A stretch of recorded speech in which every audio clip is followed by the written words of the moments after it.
Hello there, I'm Jim Brown, and I write a weekly column right here at BayouBuzz.com. This week I took a look at the U.S. Senate race in Louisiana, a very important race nationally because the way the cycle works, we're going to be the last place in America that has an election. In November, when all the other races are decided, that's really a first primary in Louisiana because what we call our jungle primary, where everybody runs at the same time. So it'll be the early December before we'll know who's the U.S. Senator. And depending on how it comes out, the control of the U.S. Senate between Republicans and Democrats may come down to this Louisiana Senate race. And something I felt was interesting, none of the candidates running in Louisiana have much of a positive feeling. People have a much higher negative feeling towards the candidates than they do a positive feeling. You take incumbent Mary Landrieu. She's been in office for a long, long time. Some people say too long. And she has the president as an anchor around her neck. The unpopularity of Barack Obama. Obamacare continues to be a problem. Rate increases went up this last week. And Landrieu is not noted for a senator that comes home very much. She's a full-time resident in Washington, D.C. You don't see her much in Louisiana. So the attitude of those against Landrieu, and there are many, feel like that she's an out-of-touch establishment candidate that is a product of Washington, D.C. And she's got a real uphill fight as incumbent. She's got some other problems. I was with a bunch of judges here last week. They're grumbling about some of her appointments. She didn't put a Democrat on the Fifth Circuit Court of Appeals. She put some newcomer to Louisiana.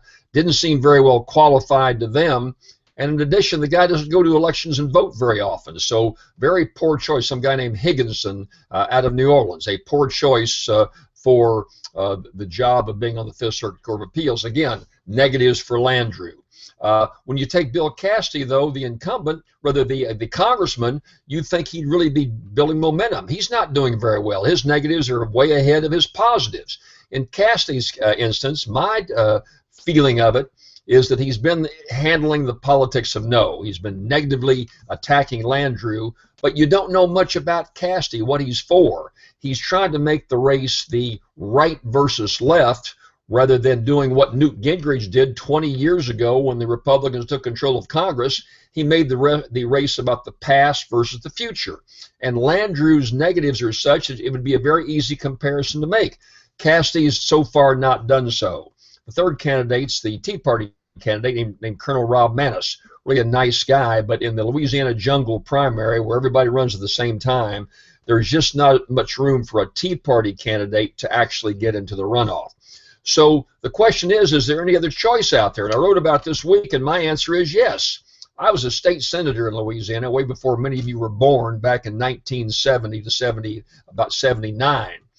When I was a senator, one of the pieces of legislation I introduced was a bill to say if you didn't like any of the candidates, you'd have one more choice, none of the above. And I came very close to getting it passed, but some of the fellows there at the time, it was all men at the time when I first was elected, said, gosh, Brown, none of the above just might win.